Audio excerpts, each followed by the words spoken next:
ಪರಿಮೋಕ್ಷ ಅಂತ ಒಂದು ಶಬ್ದ, ಅದಕ್ಕೆ ಮಲ ವಿಸರ್ಜನೆ ಅಂತನೂ ಒಂದು ಅರ್ಥ ಇದೆ. ಆದರೆ ಆ ಅರ್ಥದಲ್ಲಿ ಆ ಶಬ್ದದ ಬಳಕೆ ಬಹಳ ಕಡಿಮೆ. ಭಾಗವತದ 2ನೇ ಸ್ಕಂದದ 6ನೇ ಅಧ್ಯಾಯದ 8ನೇ ಶ್ಲೋಕದಲ್ಲಿ ಪಾಯುರ್ ಯಮಸ್ಯ ಮಿತ್ರಸ್ಯ ಪರಿಮೋಕ್ಷಸ್ಯ ನಾರದ. ಭಗವಂತನ ಪಾಯು ಇಂದ್ರಿಯ ಮಲ ವಿಸರ್ಜನೆಗೆ ಮತ್ತೆ ಯಮ ಮಿತ್ರ ಮೊದಲಾದ ದೇವತೆಗಳಿಗೆ ಉತ್ಪತ್ತಿ ಕಾರಣ ಅಂತ ಬಂದಿದೆ. ಇದು ಒಂದು ಅರ್ಥ ನಮಗೆ ಅದಕ್ಕೆ ಕಾಣಿಸುವಂಥದ್ದು. ಪರಿಹಾರ ಮುಕ್ತಿ ಅಂತ ಅರ್ಥದಲ್ಲಿಯೂ ಅದರ ಪ್ರಯೋಗ ಇದೆ.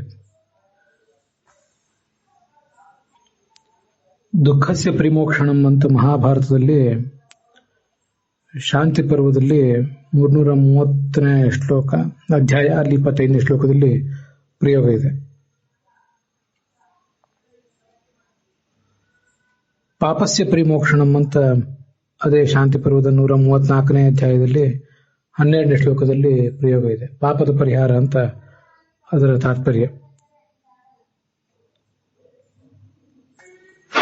ಹೀಗೆ ಪರಿಮೋಕ್ಷ ಅಂದ್ರೆ ಸಾಮಾನ್ಯವಾಗಿ ಬಿಡುಗಡೆ, ಹೊರಹಾಕುವುದು. ಅಲ್ಲಿ ಮಲದ ಹೊರಹಾಕುವಿಕೆ ಅನ್ನೋ ಅರ್ಥದಲ್ಲಿ ಕೂಡ ಪರಿಮೋಕ್ಷ ಅನ್ನೋ ಶಬ್ದವನ್ನು ಪ್ರಯೋಗ ಮಾಡಿದ್ದಾರೆ.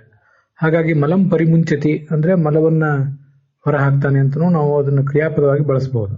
ಮಲಂ ವಿಸೃಜತಿ ಅನ್ನುವ ಪ್ರಯೋಗದಂತೆ. ಭಾಗವತದ 2ನೇ ಸ್ಕಂದದ 6ನೇ ಅಧ್ಯಾಯದ 8ನೇ ಶ್ಲೋಕ ಇದು.